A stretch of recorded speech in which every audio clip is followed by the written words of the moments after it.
High glucose levels जो है वो ब्लड में मेंटेन रहे, अब नॉर्मली हाई ग्लूकोज लेवल्स, उस कंडीशन को हम बोलते हैं डायबिटीज। ठीक है। आप ये समझते हैं कि हमारे ब्लड के अंदर नॉर्मल कंसंट्रेशन ऑफ ग्लूकोज कितना है जिसके अकॉर्डिंग हमारा बॉडी सेल्स प्रॉपर फंक्शनिंग करे, तो 70 से 140 मिलीग्राम पर डेसीलीटर ऑफ ब्लड होना चाहिए ग्लूकोज। ठीक है। डेसीलीटर आप समझते हैं कि 1 लीटर का 1/10वां हिस्सा जो होता है उसको हम डेसीलीटर बोलते हैं। तो 70 टू 150 मिलीग्राम्स ब्लड ग्लूकोज होना चाहिए 1 डेसीलीटर ऑफ ब्लड। अगर 200 से ऊपर जाता है तो उसको हम बोलते हैं डायबिटीज। अगर 140 और 200 के बीच में रहता है तो उसको हम बोलते हैं इम्पेयर्ड ग्लूकोज। ठीक है। ये दो कंडीशंस होती हैं, one is your impaired glucose levels या इम्पेयर्ड ग्लूकोज टॉलरेंस, और दूसरी होती है डायबिटीज, जिसको आज हम पढ़ेंगे। डायबिटीज अगेन मेजर क्लासिफिकेशंस जो हैं डायबिटीज की वो दो हैं, type 1 diabetes and type 2 diabetes.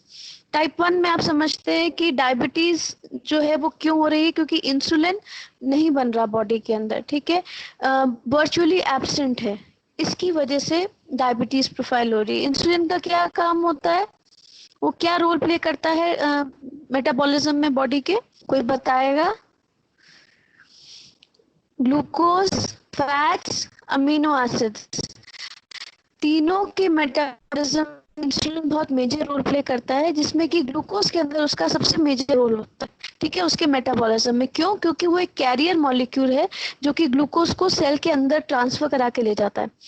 जैसे हमें दरवाजा खोलने के लिए चाबी चाहिए, ऐसे दरवाजा खुलेगा, एक सेल का दरवाजा खुलेगा और ग्लूकोज सेल के अंदर जाएगा। वो दरवाजा एक तरीके का कौन खोलेगा, कौन ग्लूकोज को कैरी करके ले जाएगा? That is insulin.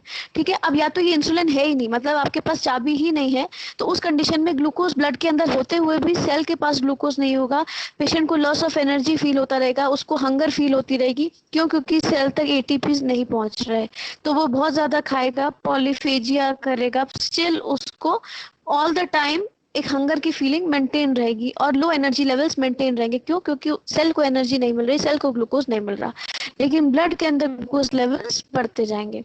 ठीक है। हमने क्लास में इसका पूरा डिटेल में कि जब ऐसा होता है तो ब्रेन को भी सिग्नल जाता है कि शायद ग्लूकोज लेवल्स कम है, तो ग्लाइकोजन भी ब्रेक होकर ग्लूकोज बनाने लग जाता है। फिर भी ग्लूकोज के लेवल्स बढ़ते ही जाते हैं और सेल को तब भी ग्लूकोज नहीं मिलता है, क्योंकि रीजन बीइंग इंसुलिन नहीं है बॉडी के अंदर। उस कंडीशन को बोलते हैं insulin dependent diabetes mellitus, IDM, या टाइप 1 डायबिटीज मेलाइटिस। ज्यादातर ये बच्चों के अंदर देखने को मिलती है। इसका ऑनसेट जो होता है चाइल्डहुड में होता है, 10 to 14 ईयर्स की एज के अंदर।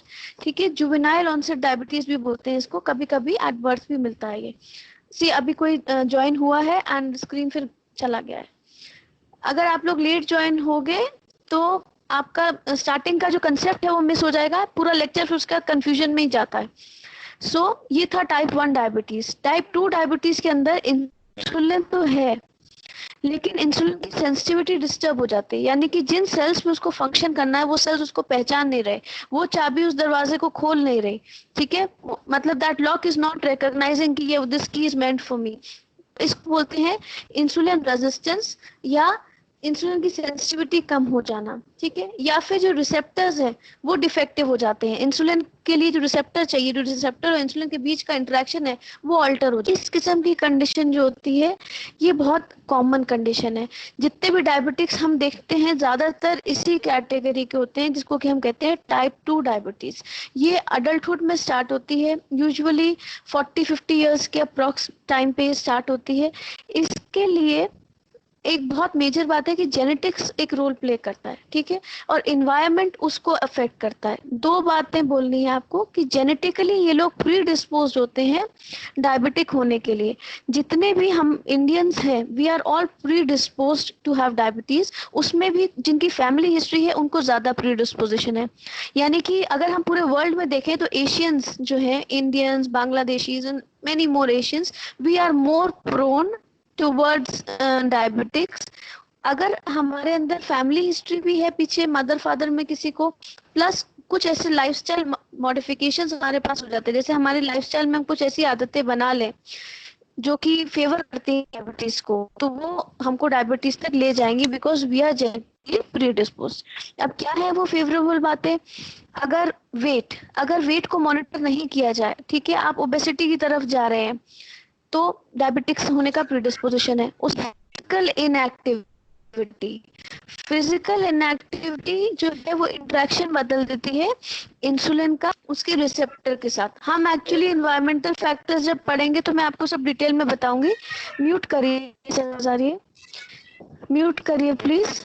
ओके, सो कुछ लोगों में बाद में बड़ी एजेस में जाके 30-40 इयर्स में जाके डायबिटीज की अक्रेंस मिलती है, डायबिटीज होती है। इसको हम कहते हैं type 2 diabetes mellitus. Please mute कर दो, डिस्टरबेंस हो रही है। ओके, इसको हम बोलते हैं टीचर। ये कैसे चेक होगा कि किसका स्पीकर ऑन है? How do I see that? Ma'am वो नहीं पता चलेगा। ठीक है, जहां से भी आवाज आ रही है प्लीज म्यूट कर दो, है ना, क्योंकि मेरे कान में वहां से आवाज आ रही है तो मैं डिस्टर्ब हो रही हूँ। तो टाइप 2 डायबिटीज मैं आपको बता रही थी कि जिन लोगों में अडल्टहुड में मिलती है वो प्री डिस्पोज्ड होते हैं पहले से, ज्यादातर फैमिली हिस्ट्री होती है उनकी, और आगे उनको उनकी डाइट वो गलत लेने लग जाए, हाई सैचुरेटेड फैट्स वाली डाइट लेने लग जाए, डाइटरी फाइबर कम हो जिसमें ऐसी डाइट लेने लगे, फिर साथ में ओबेसिटी हो, साथ में फिजिकल इनएक्टिविटी हो, बहुत सारे अल्कोहल कंजम्पशन बढ़ जाए, स्ट्रेस लेवल्स बढ़ जाए, तो ऐसी कंडीशन में आके फूड मील्स रेगुलराइज नहीं रहे, उनको डायबिटीज होने का चांस हो जाता है। ठीक है, तो ये तो था type 1 type 2 diabetes. Impaired glucose tolerance मैंने आपको बताया कि नॉर्मल से ज्यादा, लेकिन हम उसको इंडिविजुअल को डायबिटिक नहीं बोल सकते, वो बीच की जो कैटेगरी होती है that is called as impaired glucose tolerance. ठीक है, जिसमें कि अगर किसी को हम 75 ग्राम्स ऑफ ग्लूकोज पिलाते हैं तो 2 घंटे बाद उसका ग्लूकोज टेस्ट करेंगे, ब्लड टेस्ट करेंगे उसका कि कितना है ब्लड ग्लूकोज लेवल। तो अगर 140 से अबव आ रहा है लेकिन 200 से कम है तो ऐसी कैटेगरी को हम बोलते हैं इम्पेयर्ड ग्लूकोज टॉलरेंस कैटेगरी। ठीक है, एक और कैटेगरी डब्ल्यूएचओ ने डिफाइन करी है that is gestational diabetes. Gestational diabetes वो होती है कि जिन फीमेल्स को प्रेगनेंसी के टाइम पे ब्लड ग्लूकोज लेवल्स बढ़ जाते हैं, डायबिटिक रेंज में आ जाते हैं, उनको कहा जाता है जेस्टेशनल डायबिटिक केसेस। ऐसी डायबिटीज जो होती है वो बच्चों को भी हार्मफुल इफेक्ट दे सकती है, प्लस आगे जाके ये लोग हो सकता है डिलीवरी के बाद इनकी डायबिटीज ठीक हो जाए, सिर्फ डिलीवरी के टाइम तक इनके लेवल्स बढ़े रहते हैं, लेकिन लाइफ में आगे जाके इनको टाइप 2 होने के चांसेस, टाइप 2 डायबिटीज होने के चांसेस बढ़ जाते हैं। ठीक है, तो अब हम अकॉर्डिंग टू योर बुक एक एक पॉइंट कवर करते हुए चलते हैं। सो I'll begin with the first. Diabetes mellitus is a state of chronic hyperglycemia. ठीक है, इससे एक बात और मुझे आपको क्लियर करनी है कि अक्सर कर लोग सोचते हैं कि डायबिटीज ही तो है, हाई ब्लड शुगर ही तो है, इट्स ओके। ठीक है, एंड इसी लेवल पे बस हमको 200 से ऊपर नहीं जाने देना ब्लड शुगर लेवल को, बस उसी को मेंटेन करने की जद्दोजहद में लगे रहते हैं, कभी परहेज कर लिया कभी नहीं कर लिया। But the problem is not just because of the blood glucose level, ये स्लो पॉइजन की तरह बॉडी के डिफरेंट वाइटल ऑर्गन्स पे एक्ट करता है। ये ब्लड ग्लूकोज के हाई लेवल्स जो होते हैं जब ये बॉडी में डिपॉजिट होने लगते हैं, ऑल्ट्रेशंस क्रिएट करने लगते हैं बॉडी मेटाबॉलिज्म में, तो ये हार्ट में इफेक्ट करते हैं, कार्डियोवास्कुलर डिजीजेस के कारण बनते हैं। ठीक है, कोरोनरी आर्टरी डिजीजेस के कारण बनते हैं, ब्रेन की फंक्शनिंग डिस्टर्ब कर सकते हैं, स्ट्रोक का कारण बन सकते हैं। इसकी वजह से जो वेसल्स नैरो होती जाती है, arteriosclerosis is also because of diabetes. High blood sugar भी एरिथ्रोस्क्लेरोसिस का कारण बनता है। ठीक है, और जब ये एरिथ्रोस्क्लेरोसिस कराता है तो ये वो सारी कंडीशंस करा सकता है जो कि इम्पेयर्ड ब्लड परफ्यूजन की वजह से हो सकती हैं, यानी कि हार्ट पे हार्मफुल इफेक्ट देके सीवीएस करवा सकता है, ब्रेन पे कंडीशन पे स्ट्रोक करा सकता है, आंखों के अंदर रेटिनोपैथीज करवा सकता है। ठीक है, किडनी डैमेज करता है। डायबिटीज में किडनी डैमेज बहुत ही आम बात है, अगर डायबिटीज कंट्रोल नहीं है तो किडनी डैमेज होने के चांसेस बहुत बढ़ जाते हैं। ठीक है, सो बहुत सारे हमारे वाइटल्स अफेक्ट हो जाते हैं। एट द सेम टाइम किसी भी किस्म के इन्फेक्शन के लिए इंडिविजुअल हमेशा प्रोन रहता है, क्यों? क्योंकि high blood sugar levels favour करती हैं बहुत सारे इन्फेक्शंस को होने में। उसके अलावा न्यूरोपैथीज करता है, यानी कि टिंगलिंग सेंसेशन के संग जो न्यूरल सेंसेशंस होती हैं लिम्स पे, वो जाने लगती हैं डायबिटीज के अंदर। तो उसको कोई पैनी चीज चुभ जाए पेशेंट को, उसे पता नहीं चलेगा, वहां पे उसको कुछ इन्फेक्शन स्टार्ट हो जाए तो नहीं पता चलेगा। इसलिए फुट केयर पे बहुत एम्फोसिस दिया जाता है, स्पेशली रूरल एरियाज में जहाँ लोग नंगे पैर चलते हैं और वहाँ उन्हें डायबिटिक्स हो, तो उन ऐसे लोगों के अंदर जो है फुट प्रॉब्लम्स बहुत ज्यादा बढ़ जाती हैं, कभी कभी इतनी हो जाती हैं कि उनको फुट गैंग्रीन तक हो सकता है। Just a minute.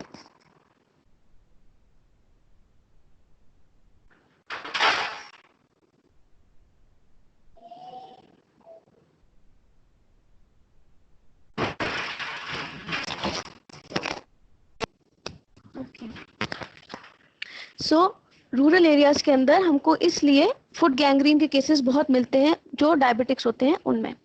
So continuing with the diabetes, मैंने आपको WHO की क्लासिफिकेशंस बताई, डायबिटीज मेलाइटस की कैटेगरी, टाइप 1, टाइप 2। उसके अलावा एक माल न्यूट्रिशन की वजह से भी डायबिटीज होती है। ठीक है, जैसे छोटे बच्चे हैं, इन्फेंसी चाइल्डहुड वाले जिनको सीवियर माल न्यूट्रिशन है, उनके अंदर भी इंसुलिन की सेंसिटिविटीज अफेक्ट हो जाती है। इंसुलिन और रिसेप्टर के बीच का जो इंटरेक्शन है वो अल्टर हो जाता है, जिसकी वजह से माल न्यूट्रिशन रिलेटेड डायबिटीज मेलाइटस होती है। अच्छा, ये इंसुलिन निकलता कहाँ से है? कौन से सेल्स बनाते हैं इंसुलिन? पेनक्रियास में से।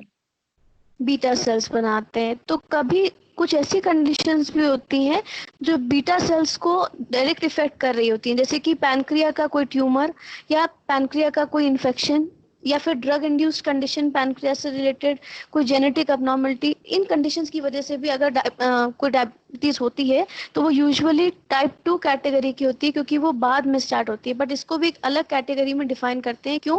क्योंकि इटियोलॉजी बदल गई है। इटियोलॉजी लाइफस्टाइल तक जब तक रहती है कि लाइफस्टाइल गलत होने की वजह से डायबिटीज हुई, तब तक हम उसको टाइप 2 में कंसिडर करते हैं कि इंडिविजुअल का जेनेटिक प्रीडिस्पोजिशन था, उसको लाइफस्टाइल उसने गलत ऑप्ट करी तो उसको डायबिटीज हुई। तो WHO ने ये अलग अलग क्लासीफाई क्यों करा है? टाइप 1 अलग, टाइप 2 अलग, जिससे कि उसका सोल्यूशन अलग अलग है। टाइप 1 वालों को प्रिवेंट करना मुश्किल है। क्यों? क्योंकि उनको ऑटोइम्यून कंडीशन की वजह से बीटा सेल्स डैमेज हो रहे हैं। बीटा सेल डैमेज हो रहा है तो इंसुलिन नहीं बन रहा है, इंसुलिन नहीं बन रहा तो हाई ग्लूकोज लेवल से इसको हम प्रिवेंट नहीं कर सकते।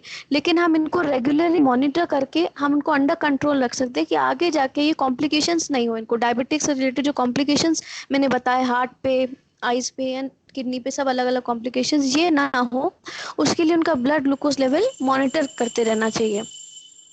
दूसरी जो कंडीशन टाइप 2 मैंने डिस्कस की थी, उसमें मैनेजमेंट का मेन फोकस रहेगा। उसके केसेस भी ज़्यादा मिलते हैं हमको और मैनेजमेंट भी। माल न्यूट्रिशन की तीसरी कैटेगरी है, उसमें केसेस हमें कम मिलते हैं और उसका मैनेजमेंट क्या है कि बच्चों को अच्छा पौष्टिक आहार दिया जाए जिससे कि ये केसेस ना मिले।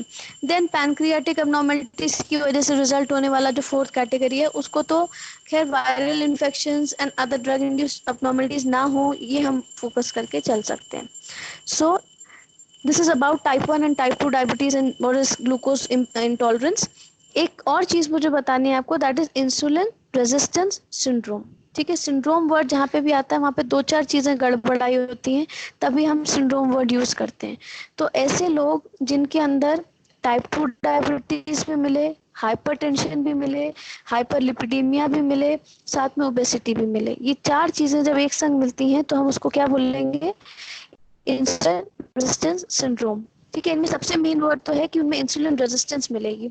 क्यों मिलेगी इंसुलिन रेजिस्टेंस? क्योंकि इन लोगों के अंदर कुछ जेनेटिक डिफेक्ट होता है जिसकी वजह से इंसुलिन रेजिस्टेंस है, यानी कि जिस सेल के अंदर रिसेप्टर पे इंसुलिन को एक्ट करना है वो रिसेप्टर इंसुलिन को नहीं पहचान रहा, रेजिस्टेंट है इंसुलिन के एक्शन के लिए।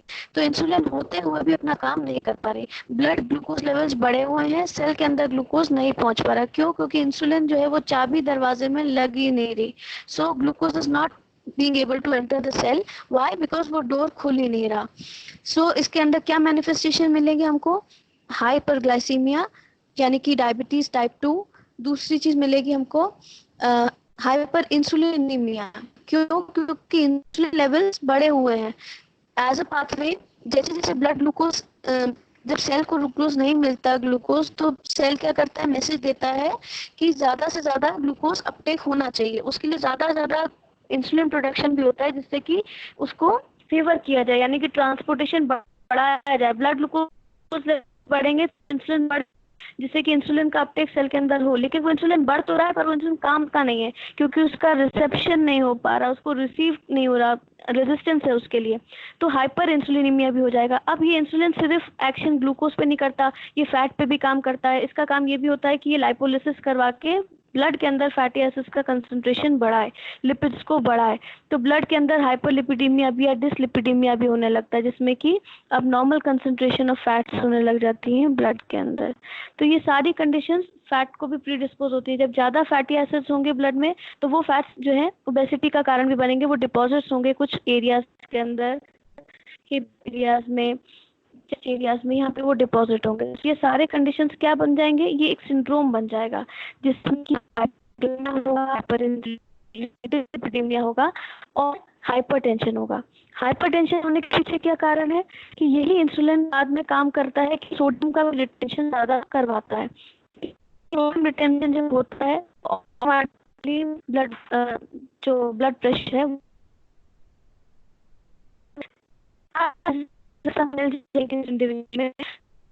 Insulin resistance syndrome. ठीक है, कभी मे भी आपको कभी शॉर्ट नोट आते हैं तो उसमें वो पूछ सकते हैं what is insulin resistance. Okay, diabetes एक आइसबर्ग डिजीज की तरह है। ठीक है, जितना हमको वही मान के चलते हैं कि कोई इशू नहीं है, डायबिटिक है, ब्लड ग्लूकोज लेवल बढ़ा, बट आई टोल्ड यू कि उसके नीचे सब क्लिनिकली यानी स्लो पॉइजन की तरह वो एक एक ऑर्गन को डैमेज करते हुए चल रही है। ऊपर देखने में वो प्रेजेंटेशन सिर्फ हाई ग्लूकोज के लेवल में है, पता नहीं चल रहा जब तक कि फ्रीक्वेंट चेकअप्स करके या कोई मैनिफेस्टेशन ना होने लग रहा है, जब तक कि या तो मोतियाबिंद हो जाएगा तो पता चलेगा कि अरे इनको ओक्यूलो रेटिनोपैथी हो गई। ठीक है, या किडनी का यूरिन आउटपुट कम हो जाए तो पता चलेगा कि इनको रीनल डैमेज स्टार्ट हो गया है। सो ग्रेजुअल या तो आप मॉनिटर कर सकें देन इट इज़ गुड, या फिर एंड रिजल्ट में पता चलेगा कि क्या डैमेज कर दिया डायबिटीज़ ने। अगर किसी डायबिटिक पेशेंट को प्रॉब्लम बता रही हूँ मैं, डायबिटीज़ की समस्या क्या है, अनडायग्नोस्ड रह जाए वो या इनएडिक्वेटली ट्रीटेड रह जाए तो डिसएबिलिटी होने के चांसेस या डेथ होने के चांसेस कई ज़्यादा गुना बढ़ जाते हैं। अगर वो डायबिटीज़ अनट्रीटेड है या अनडायग्नोस्ड है, उसके लिए कोई एफर्ट नहीं किया जा रहा, कि पता भी चल गई तो या तो डाइट मॉडिफाई नहीं कर रहे या दवाइयाँ नहीं ले रहे, जस्ट इग्नोर करके चल रहे हैं। ठीक है कि ठीक है कोई बात नहीं, सब चलता है, सब खा लो, सब कर लो, कोई परहेज नहीं, कोई डाइट मॉडिफिकेशन नहीं, and eight the same time कोई मेडिकल ट्रीटमेंट नहीं, कोई ओरल हाइपोग्लाइसेमिक्स नहीं, तो क्या होगा, या तो ऐसे इंडिविजुअल को कोमा हो जाएगा, किसी को डायबिटीज की वजह से स्ट्रोक हो सकता है, कैटरैक्ट तो बहुत ही कॉमन है, वो तो दवाई लेने वालों की कंडीशन भी हो जाती है कि over a long period cataract आ ही जाता है, किडनी का जो फेलियर है वो कईयों को हो जाता है। तो ये सारी चीज़ें मैनिफेस्ट हो जाती हैं, neuropathy, retinopathy and all other things. ज़्यादा दर्दनाक सिचुएशन क्या है कि जब उनको ऐसी कंडीशन हो रहा है जिसमें कि गैंग्रीन हो जाए, लोअर लिम्ब का एम्पुटेशन करना पड़ जाए, तो ये सब चीज़ें बहुत पेनफुल सिचुएशंस हो जाती हैं for the society as well as for the individual. Unfortunately, there is still inadequate awareness about the real dimensions of diabetes. ये पॉइंट बहुत ज़रूरी है मेंशन करना कि लोग डायबिटीज़ को सीरियसली लेते नहीं है कि इतना बड़ा कोई इशू है, and lack of awareness about the existing interventions. उनको ये भी नहीं पता कि क्या क्या चीज़ें हैं हम डायबिटीज़ को रोक सकते हैं, हम आगे इसको मैनिफेस्ट होने से या प्राइमरी प्रिवेंशन कर सकते हैं टाइप 2 डायबिटिक्स के केस में, और सेकेंडरी टर्शरी प्रिवेंशन कर सकते हैं टाइप 1 टाइप 2 दोनों में ही, कि हो गई है तो आगे जाके सीरियस नहीं हो, या सिर्फ डाइट के लेवल पे कंट्रोल करना पड़ जाए हमको, इतना हम उसको रिड्यूस कर लें कि हमको मेडिकेशन का सहारा नहीं लेना पड़े। ठीक है, that's only possible in type 2, not in type 1। Okay, India के अंदर the population I told you we have a lot of susceptibility to diabetes mellitus. Why? Because हम लोग एशियन रेस को बिलोंग करते हैं और हमारे अंदर genetically we are predisposed to be diabetics. अगर हम एपिडेमियोलॉजिकल डिटर्मिनेंट्स की बात करें तो एजेंट यहाँ पे उन्होंने बोला है, एजेंट क्या होना चाहिए, insulin deficiency is the basic reason. चाहे इंसुलिन डेफिशिएंट है यानी कि है ही, या इंसुलिन है तो नॉर्मल है यानी कि एक्टिव इंसुलिन नहीं है, इनएक्टिव बायोमोलिक्यूल जो बना है इंसुलिन का बॉडी ने वो इनएक्टिव है, अपना काम नहीं कर रहा, असरदार नहीं है, या फिर इंसुलिन रिसेप्टर जो है उसको रिसीव नहीं कर रहा, that's called as either resistance और नॉन सेंसिटिव इंसुलिन, या लैक ऑफ इंसुलिन सेंसिटिविटी, किसी भी वे में आप इसको डिफाइन कर सकते हैं। मुद्दा इंसुलिन का ही है, insulin resistance, lack of insulin sensitivity and insulin deficiency और एब्सेंस ऑफ इंसुलिन, कुछ भी। टाइप 1 केसेस में कंप्लीट एब्सेंस हो जाएगा, absolute absence of insulin. Type 2 में कम हो जाएगा, यानी कि पार्शियल एब्सेंस हो जाएगा। पैंक्रियाटिक डिसऑर्डर्स इसमें रोल कर सकते हैं। उसके बाद जेनेटिक इसमें रोल प्ले कर सकता है। All this will lead to hyperglycaemia. ये तो थे एजेंट के फैक्टर्स जिनको क्या आप मेंशन करेंगे, उसमें आपको इंसुलिन के बारे में मेंशन करना है इन शॉर्ट। होस्ट फैक्टर्स में आप क्या बताएंगे? एज, कौन सी एज मैंने आपको बताई टाइप 1 के लिए? कौन सी एज लोगों में, किस एज में मिलता है हमें? एनीवन? मिडल एज में 10-12 साल के बच्चों में। टाइप 1 10-12 साल के बच्चों में मिलता है, ठीक है, या फिर बाय बर्थ मिलता है, जिसको कि जुवेनाइल प्रेजेंटेशन बोलते हैं। जो लोग इंसुलिन का इंजेक्शन लगाते हैं, मैं उनकी बात कर रही हूँ, जिनके अंदर इंसुलिन बनता ही नहीं है, ऐसे लोगों को इंसुलिन का इंजेक्शन ही लगाना पड़ता है, ठीक, उनको एक्सोजिनस इंसुलिन लेना पड़ता है। ये छोटे बच्चों में ही, मतलब शुरुआती दौर में ये चीज़ पता चल जाती है। क्यों? क्योंकि उनका पैनक्रियाज के जो बीटा सेल्स हैं वो डिस्ट्रॉय हो जाते हैं। डिस्ट्रॉय होने के पीछे 90% टाइम्स ऑटो इम्यून कंडीशन होती है, जो कि इस एज ग्रुप में आके मैनिफेस्ट हो जाती है 10-12 साल के अंदर। ऑटो इम्यून रीजन की वजह से बॉडी अपने ही बीटा सेल्स को डैमेज कर देती है, ना रहेंगे बीटा सेल ना बनी इंसुलिन। तो जब इंसुलिन ही नहीं है तो हाइपरग्लाइसीमिया तो होना ही है। तो बाहर से इंसुलिन को सब्स्टिट्यूट किया जाता है, इंजेक्शन लिए जाते हैं एट रेगुलर इंटरवल्स, ठीक है। जो टाइप 2 है उसमें बोलते हैं ना, हाँ, उसी को जुवेनाइल डायबिटीज बोलते हैं, ठीक है। जुवेनाइल का मतलब है बच्चों से, childhood he juvenile word is childhood, चाहे उसे आप चाइल्डहुड डायबिटीज बोलो चाहे जुवेनाइल बोलो, ठीक है। कभी कभी ये पैदाइशी भी होती है कि पैदाइशी के टाइम पे ही ऑटो इम्यून वे में डिस्ट्रक्शन हो चुका होता है बीटा सेल्स का, ठीक है, तो उसको बाय बर्थ ही इंसुलिन नहीं बनती, तो ये भी टाइप 1 में ही आएगी। टाइप 2 के एज क्या मिलेगी? मिडिल एज वाली एज ग्रुप, ठीक है। लाइफ डिसऑर्डर की वजह से, यानी कि हमने गलत लाइफ सालों बनाए रहा, बचपन से लेके 30 साल 40 साल तक हमें गलत लाइफस्टाइल के संग जीते रहे। स्पेशली मिडिल एज में आके हमारी लाइफस्टाइल ज़्यादा गलत हो जाती है, जब हम फिजिकल एक्टिविटी बिल्कुल छोड़ देते हैं। जब तक स्कूल्स में रहते हैं 18 साल तक 20 साल तक, तब तक तो फिजिकल एक्टिविटी में वी आर ऑलवेज कनेक्टेड। उसके बाद हमारी फिजिकल एक्टिविटी से डिसकनेक्शन शुरू हो जाता है और खान पान जो है वो सब विपरीत शुरू हो जाता है, स्पेशली विदेशों में, जहाँ पे उनकी पूरी डाइट ही फास्ट फूड पे बेस हो जाती है। क्या समस्या है फास्ट फूड की? कि वो रिफाइंड फूड है सारा, उसमें फाइबर है ही नहीं, यानी कि मैदा है, बिस्किट्स हैं, पिज्ज़ाज हैं, केक्स है, तो ये सब क्या है? This is all sugary food, this is all starch and this is all fibreless food. तो ऐसे किस्म की डाइट हमको प्रीडिस्पोज कर देती है। सो एज फैक्टर की बात कर रहे थे, middle age and childhood, 2 age groups मैंने आपको बताया। उसके बाद में दूसरा पॉइंट है माल न्यूट्रिशन, ठीक है। होस्ट फैक्टर में जिनको माल न्यूट्रिशन की प्रॉब्लम होगी, छोटे बच्चों को, उनमें डायबिटीज मैनिफेस्ट हो सकती है। I told you why. Gender का इसमें कोई प्रीडिलेक्शन नहीं है, बट यूजुअली मेल्स के केसेस ज़्यादा रिपोर्ट होते हैं, बट स्टिल इक्वल रेशियोज हैं, ठीक है। Genetic factors, I told you कि we are genetic origin, race की वजह से जेनेटिक, मतलब जो डार्क स्किन पीपल है, ठीक है, लाइक एशियन जो रेसेस हैं, we have a more genetic predisposition compare to others. उसके बाद में ओबेसिटी, ओबेसिटी जिनको है they are more predispose. Host factor में ओबेसिटी एक इंपॉर्टेंट फैक्टर है। क्यों? क्योंकि ओबेसिटी की डिग्री और ओबेसिटी की ड्यूरेशन दोनों ही अफेक्ट करेंगी, यानी कि बॉडी के अंदर जो सेंट्रल किस्म की ओबेसिटी होती है, जिसमें कि you know what is central fat deposition, ठीक है। मेल्स में आप ज़्यादा देखते हैं सेंट्रल फैट का डिपोजिशन होना, यानी कि सिर्फ बेली एरिया प्रोट्रूड हो जाना। उस किस्म की जो ओबेसिटी होती है, that is a big risk factor. And obesity in general, जितना ज़्यादा ओबेसिटी होगी उतना चांसेस होंगे डायबिटिक होने के, ठीक है। क्यों? क्योंकि इंसुलिन रेजिस्टेंस में अपना रोल प्ले करती है ओबेसिटी। उसके एक्चुअल पैरामीटर्स तो have not been discussed here कि क्यों इंसुलिन रेजिस्टेंस करवाती है ओबेसिटी, बट ये प्रूवन है कि ओबेसिटी वाले लोगों में इंसुलिन रेजिस्टेंस की प्रॉब्लम अक्सर कर मिलती है। ठीक है, इनफैक्ट जो हाई सैचुरेटेड फैटी डाइट भी खाते हैं उन लोगों में भी इंसुलिन रेजिस्टेंस मिलता है। और जैसे हम देखते हैं हम लोगों का डाइट ऑल्टर करते हैं, उनका वेट मैनेजमेंट करते हैं, तो उनका इंसुलिन रेजिस्टेंस जो है वो ठीक होने लग जाता है, ऑल्टर होने लगता है। ठीक है, यानी इंसुलिन को रिस्पॉन्ड करने लग जाती है बॉडी। डाइट मॉडिफिकेशन में क्लिनिकल ट्रायल्स में ये चीज प्रूव हो चुकी है कि वेट इज कंट्रोल तो रिजल्ट इम्प्रूवमेंट की तरफ मिलते हैं। ओके, इंसुलिन के टारगेट सेल्स पे जो रिसेप्टर्स हैं वो भी ओबेसिटी में अल्टर हो जाती है, यानी कि रेजिस्टेंस भी अल्टर हो जाती है, at the same time receptors भी अल्टर हो जाते हैं। ओके, ये सिर्फ टाइप 2 में। तो ओबेसिटी में आप ये पॉइंट मेंशन करेंगे कि obesity plays an important role in type 2 diabetes but it has no role in type 1 diabetes.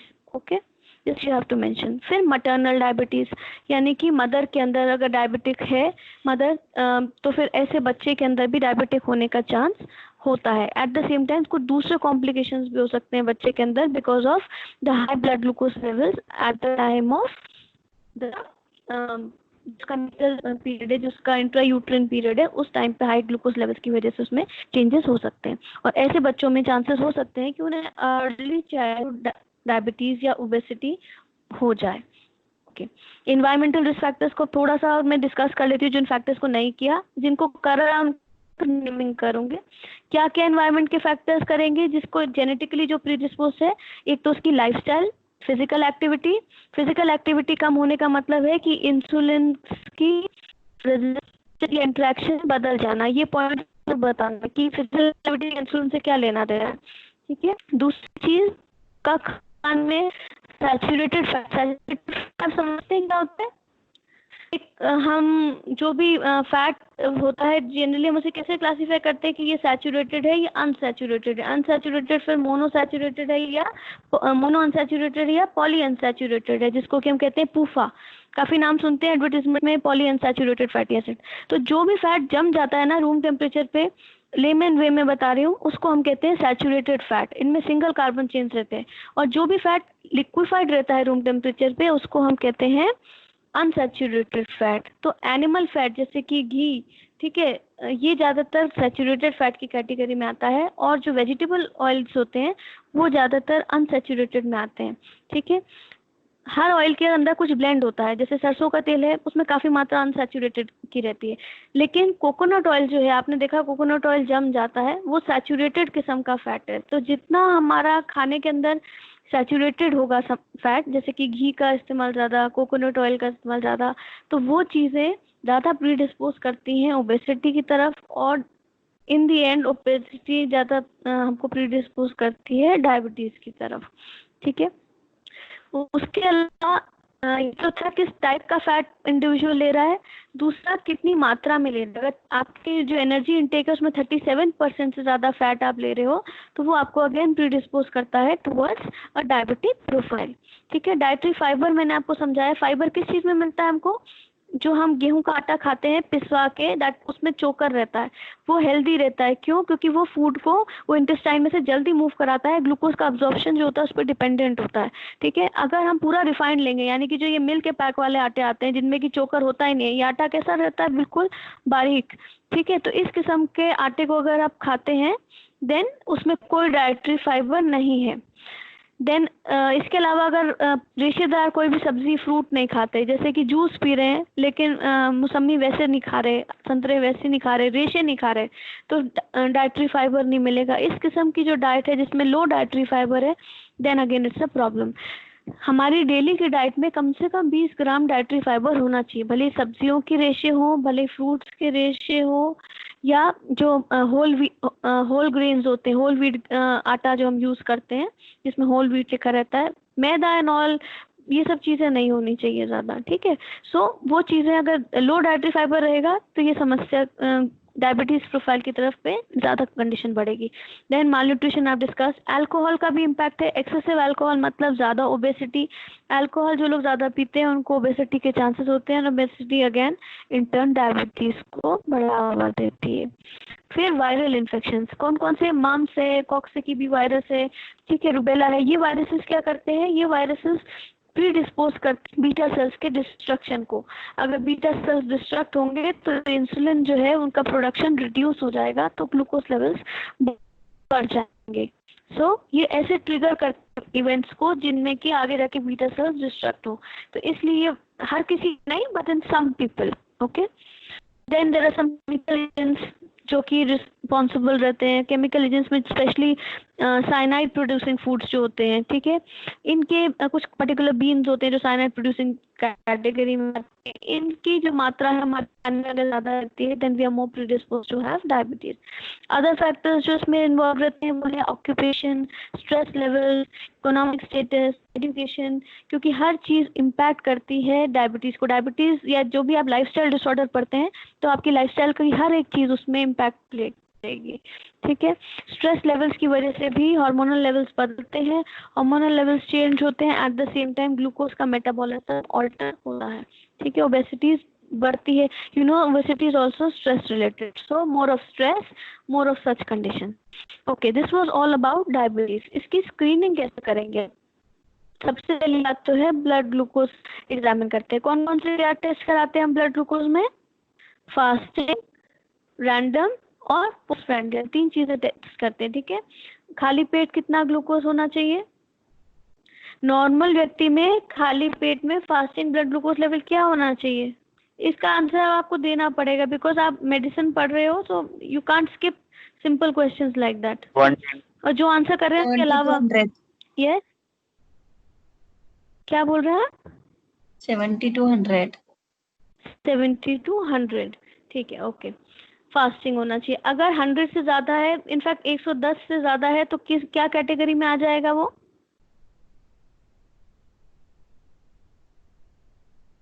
क्या बोलेंगे हम उसको? Pre stage. आवाज क्लियर नहीं आ रही, फिर से बताइए। RBS 110 से एक, हाँ 110 से लेके 125 तक अगर आ जाएगा ना, तो हम बोलेंगे फास्टिंग ग्लूकोज जो है वो इम्पेयर्ड है, ठीक है, नॉर्मल नहीं है, इम्पेयर्ड है। अगर 125 से ऊपर चला जाएगा फास्टिंग ग्लूकोज, तो हम बोलेंगे कि ये डायबिटीज का केस है, ठीक है। फास्टिंग ग्लूकोज हम ज्यादातर रिलाई किस पे करते हैं? 2 आवर्स जो होते हैं, यानी पोस्ट प्रैंडियल जो होता है, 2 घंटे, खाना खाने के 2 घंटे बाद हम उस पर रिलाई करते हैं। और स्पेसिफिकली अगर किसी को कराना है तो उसको ओरल ग्लूकोज टॉलरेंस टेस्ट के थ्रू करवाना चाहिए, यानी कि 75 ग्राम्स ग्लूकोज जब आप लेते हैं उसके 2 घंटे के बाद आप टेस्ट करवाएं, तो वो ज़्यादा बेटर इंडिकेटर माना जाता। उस कंडीशन में क्या होना चाहिए? एक नॉर्मल व्यक्ति का कितना आएगा? अगर मैंने 75 ग्राम्स ग्लूकोज पिया है और उसके बाद 2 घंटे बाद मैं टेस्ट कराने गई हूँ, तो मेरा blood glucose level, I am not diabetic, तो क्या होना चाहिए? Below the 140। Below 140, exactly. अगर मेरा 140 से बिलो है, इनफैक्ट 70 टू 140 की रेंज में मेरा होना चाहिए, ठीक है। So that will be my normal level. 140 से ऊपर आता है, दैट मीन्स कि I am category of impaired glucose, ठीक है। अभी मैंने आपको इम्पेयर्ड फास्टिंग बताया था, मैं आपको बता रही हूँ इम्पेयर्ड ग्लूकोज टॉलरेंस की कैटेगरी में हूँ मैं। इम्पेयर्ड मतलब कुछ गड़बड़, अगर दोनों से ऊपर आ जाता है दैट मीन्स कि डायबिटिक है। तो 2 बातें बताई मैंने आपको, फास्टिंग बताई, 1-2 घंटे बाद की बताई। एक होता है रैंडम, कि कभी भी ले लिया जाए, पर जब हम एपिडेमियोलॉजिकली बात करते हैं या इनफैक्ट क्लिनिकली भी बात करते हैं, हम रैंडम को कोई ज़्यादा इम्पोर्टेंस नहीं देते। क्यों? क्योंकि रैंडम जो है वो alter variable kind of result देता है, कि कभी कुछ दे सकता है, कभी कुछ दे सकता है, डिपेंडिंग अपॉन आपने क्या किया और कितना टाइम हो गया उसको मेटाबोलाइज कर। तो 2 घंटे का जो टाइम है वो स्टैंडर्ड टाइम आ जाता है, उस तभी टेस्ट कराते हैं। और अगर 75 ग्राम ग्लूकोज आपके और फिर ये टेस्ट है, तो वो एक और भी अच्छा बेटर रिजल्ट देता है। इसके अलावा टेस्ट हम और कर सकते हैं जो कि हर 6 मंथ्स में रिकमेंड किया जाता है कि हो, उसको बोलते हैं ग्लाइकोसाइलेटेड हीमोग्लोबिन एसे। ये क्यों करते हैं हम? इसके पीछे क्या हमारी थ्योरी क्या है, रैशनल क्या है इसका? इसके लिए क्या होता है कि ग्लूकोज हीमोग्लोबिन के संग बाइंड करके एक कॉम्प्लेक्स बनाता है, ठीक है। हीमोग्लोबिन के एक फ्रैक्शन के संग बाइंड करता है वो। तो जितना एक आरबीसी की लाइफ रहती है तब तक वो हीमोग्लोबिन उसके अंदर रहेगा और तब तक वो ग्लूकोज उससे बाउंड रहेगा। तो यानी कि अगर किसी के अंदर बहुत ओवर ग्लूकोज है ब्लड के अंदर, हाइपरग्लाइसीमिया का पेशेंट है, तो उसके अंदर ग्लाइसेटेड हीमोग्लोबिन की मात्रा भी बढ़ जाएगी। ठीक है, तो ये एक आपको एक इंडिकेटर देता है कि ओवर द पीरियड इनकी जो डायबिटीज है वो कंट्रोल में रही नहीं रही। बिकॉज आप देखते हो कुछ लोग क्या है, जिस दिन टेस्ट कराने जाना है उस दिन वो अपना मील का शेड्यूल बदल देंगे। People do that, my father also does that, कि जिस दिन वो शुगर टेस्ट करानी 2 दिन पहले से बिल्कुल मीठा बंद, और उसके बाद रिपोर्ट दिखा देते हैं कि मुझे ग्रीन सिग्नल मिल गया, अब मैं सब मीठा खा सकता हूँ।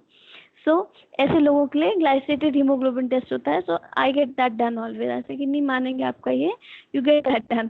सो दिस इज, या कोई सर्जरी अटेम्प्ट करते हैं ना हम किसी की, तो भी हमें उसका एग्जैक्ट स्टेटस चाहिए कि उसका डायबिटिक इंडेक्स कैसा है, कंट्रोल्ड है कि अनकंट्रोल्ड है।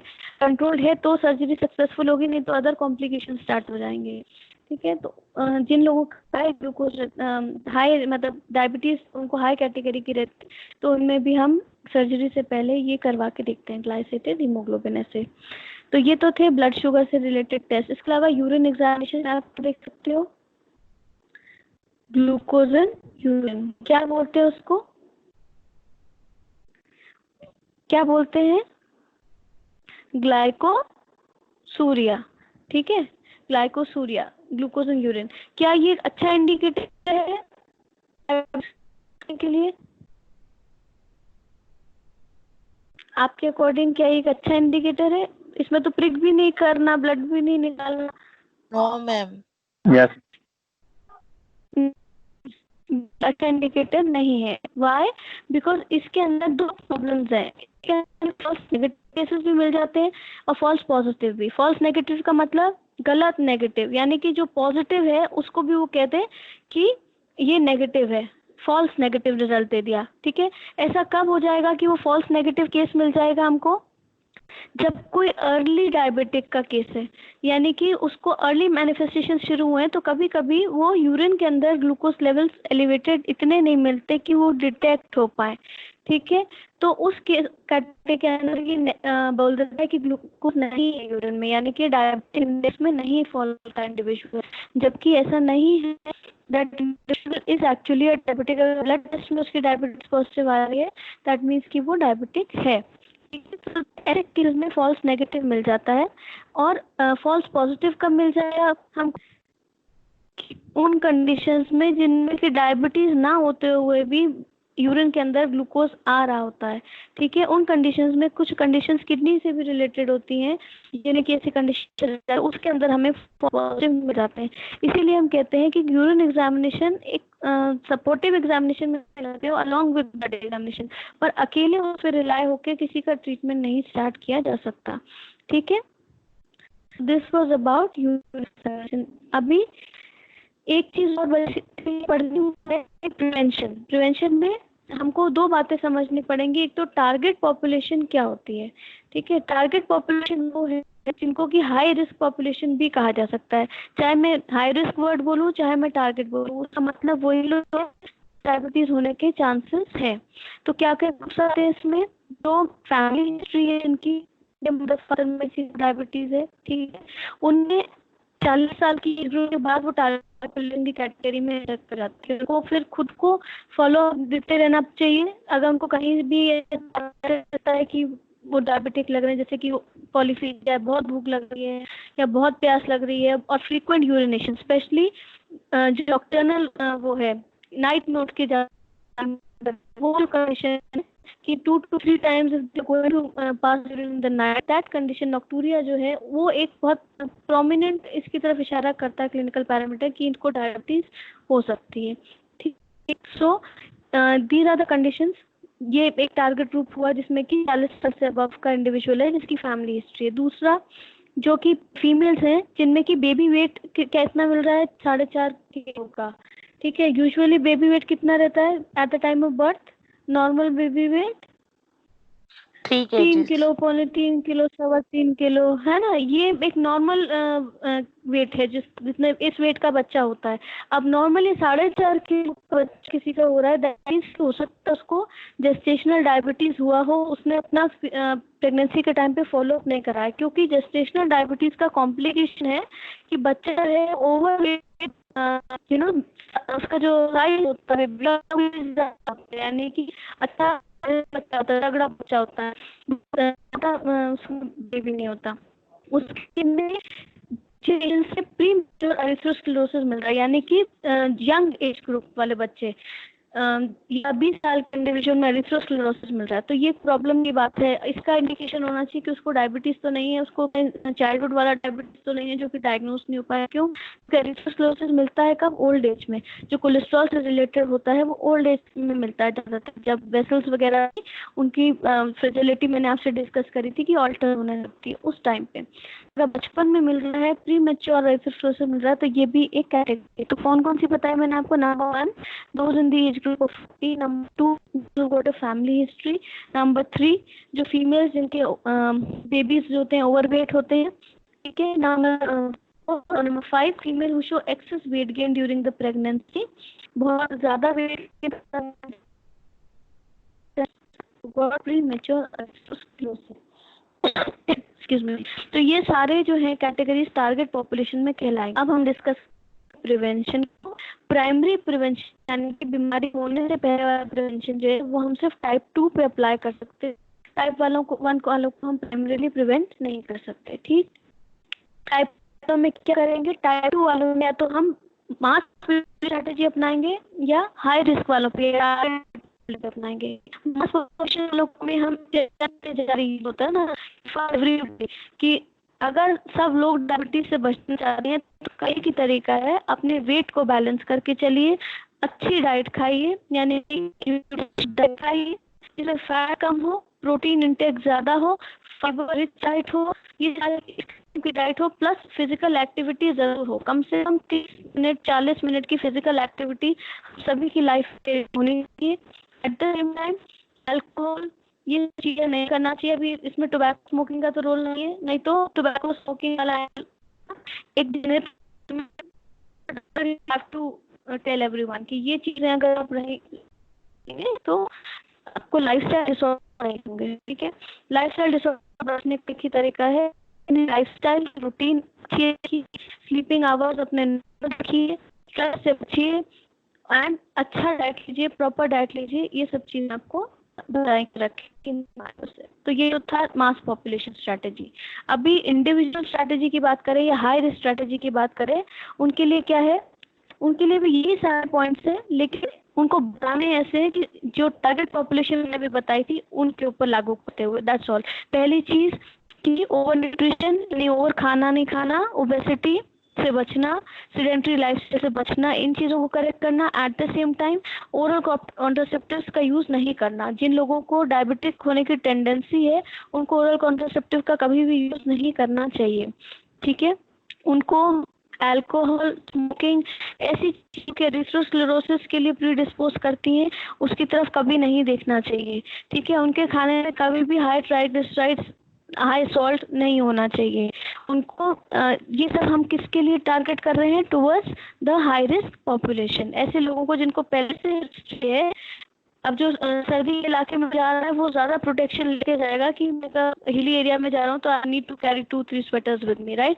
तो ऐसे लोगों को हमेशा इन बातों को और ज़्यादा केयरफुली फॉलो करना चाहिए compare to the normal population. बात करते हैं सेकेंडरी प्रिवेंशन की, यानी कि अब हो चुकी डायबिटीज, वो नेक्स्ट होने के बाद में ट्रीटमेंट उसका स्टार्ट करना, डाइट को बहुत सीरियसली टेकअप करना, उसको जितने भी पॉइंट्स मैंने डाइट के बताए थे उन सबको इम्पोर्टेंस देना। एट द सेम टाइम क्या फॉलो अप करना है? Blood glucose levels routinely follow करना कि इम्बैलेंस क्रिएट होना चाहिए ग्लूकोज लेवल्स में। हो रहा है, डाइट अलोन से मॉडिफिकेशन नहीं कर पा रहे, आप स्टेबल नहीं रख पा रहे, सिर्फ डाइट को चेंज करके ग्लूकोज नहीं मेंटेन कर पा रहे, तो ओरल हाइपोग्लाइसेमिक ड्रग लो। अगर ओरल हाइपोग्लाइसेमिक ड्रग लेने के बाद भी वो ब्लड करेगा, वो इंसुलिन की सेंसिटिविटी स्पेसिफिसिटी को ऑल्टर करेगा और उन दोनों को कारगर बनाएगा, यानी कि रिसेप्टर और इंसुलिन का बीच का रिलेशनशिप इंप्रूव करेगा। ठीक है, when relationship is not working then some friend comes in between and tries to mediate between two people, वो काम वो ओरल हाइपोग्लाइसेमिक ड्रग करेगा।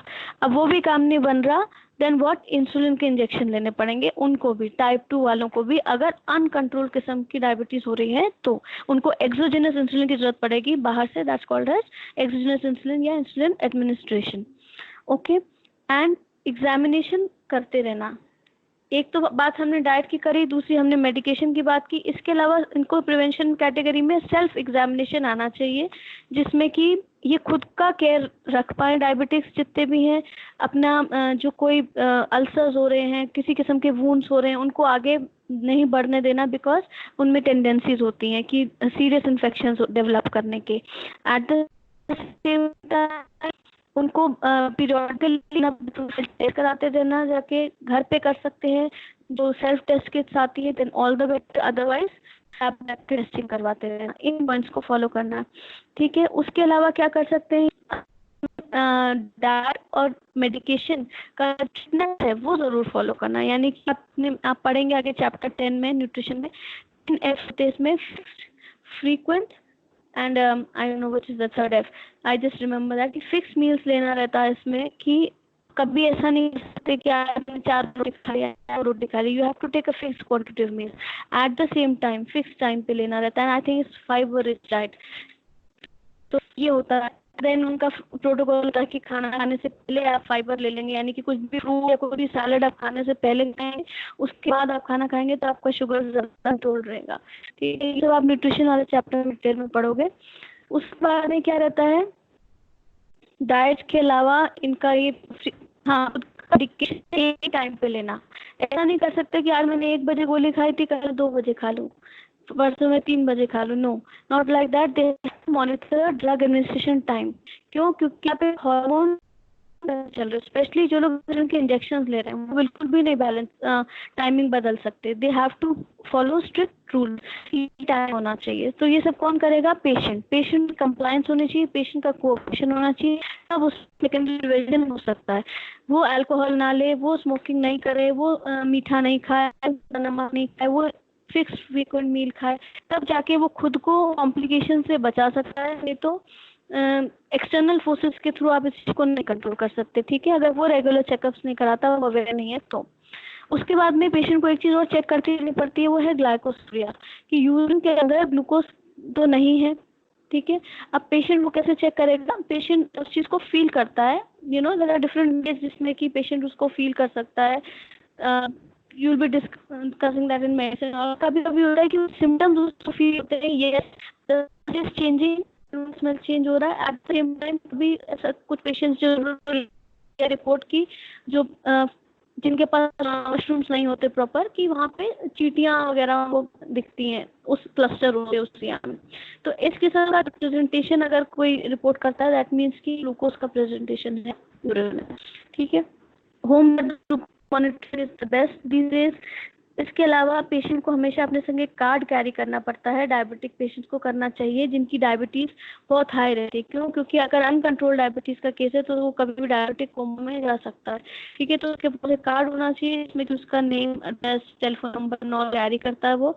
एट द सेम टाइम वो ये मेंशन करता है कि वो डायबिटिक पेशेंट है और उसका डायबिटिक इंडेक्स इतना रहता है, ठीक है। क्यों? क्योंकि हाइपोग्लाइसीमिया में भी कोई फेंट होकर गिर सकता है, हाइपरग्लाइसीमिया में भी गिर सकता है। So this kind of a card immediately किसी ना किसी को उस वक्त पे प्रेजेंटेशन उसका शॉर्ट ब्रीफिंग करके दे सकता है। ये भी एक प्रिवेंशन कैटेगरी में है। फिर बात आती है टर्शियरी प्रिवेंशन की, यानी कि अब उसको कॉम्प्लिकेशन भी है, सब कुछ है, डिसेबिलिटी नहीं हो जाए उसको, ठीक है। डिसेबिलिटी नहीं हो जाए तो उस चीज से प्रिवेंट करना है, उसको हम बोलेंगे टर्शियरी प्रिवेंशन। कि उसका फुट नहीं एम्प्यूट करना पड़े, हाथ पैर नहीं काटने पड़े, कोई ऐसा नहीं हो कि उसको बिल्कुल ही ऐसा लेवल हो, विजन खत्म हो जाए, विजुअल एक्विटी डैमेज हो जाए, तो या ब्रेन पे हाई लेवल्स का डिसऑर्डर नहीं हो। तो इन चीजों को कैसे मॉनिटर करेंगे? इसके लिए ट्रेन स्टाफ होना चाहिए, ठीक है, जो कि गवर्नमेंट सेंटर्स में होना चाहिए, क्योंकि हम एपिडेमियोलॉजी पढ़ रहे हैं, जो डिटेक्ट कर पाए कि इनको ये कॉम्प्लिकेशंस हो रहे हैं और इनको ये ट्रीटमेंट इस चीज को कॉम्प्लिकेशन को रोकने के लिए देना है, ठीक है, पर्टिकुलर वेज में। So tertiary prevention is all about preventing disability. उसमें हम मेनली फोकस करेंगे, we should be capable of providing diagnostic and management skills of a higher order. This is the end of this topic. I hope आप इसको detail में अच्छे से पढ़ें, because इसके केसेस आपको लाइफ में बहुत मिलेंगे देखने के लिए। ये बहुत ही आम चीज है, diabetes. And tomorrow will be discussing obesity and the further topics. Is that okay? Question answer round थोड़ा सा करें आज की कल। आप लोगों का एग्जाम हो या नहीं हो, टेस्ट सीरीज आपने अटेंड करनी है, बिकॉज सर ने बोला है कि टेस्ट सीरीज सब स्टूडेंट्स को अटेंड करनी है और उसके लिए वेल प्रिपेयर करना है। आपका इंटरनल असेसमेंट इस पे बेस किया जाएगा, ठीक है। सो बी वेरी पार्टिकुलर, अपनी टेस्ट सीरीज के लिए अच्छे से प्रिपेयर करिए। चलिए, thank you so much, I and the lecture here. Thank you.